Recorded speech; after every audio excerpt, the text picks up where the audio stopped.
रोज रोज चपाती भाजी कोणाला बी नको असते बघा, काय तर आदलून बदलून मस्त चटपटीत आवडते बघा. डब्याला काय, रोजच्या खायला काय, काय तर वेगळं पाहिजे असते.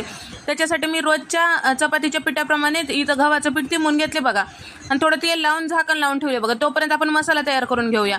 तर इथं मी 2 चमचे धने पावडर, 1 चमचा बेडगी मिरची पावडर, 1 चमचा रेग्युलरची मिरची पावडर, अर्धा चमचा हळद, अर्धा चमचा गरम मसाला, 1 चमचा भाजलेली जिऱ्याची पूड, अर्धा चमचा चाट मसाला, 1 चमचा जिरे आणि थोडंसं काळा मीठ आणि थोडं साधं मीठ टाकून घेतले. 2 चमचे इथं मॅगी मसाला टाकून घेतले बघा आणि 2 चमचे कसुरी मेथी हातावर क्रश करून टाकले बघा. सगळं मिक्स करायचं, रोजच्या चपातीप्रमाणे लाटून घ्यायचं. तेल बिल लावायचं नाही, नुसतंच आपल्याला जेवढं जमलं तेवढं पातळ लाटून घ्यायचं. आता पुऱ्या चपातीला सगळं तेल लावायचं बघा. तयार करून घेतलेला मसाला टाकून घ्यायचं आणि कोथिंबीर टाकून घ्यायचं.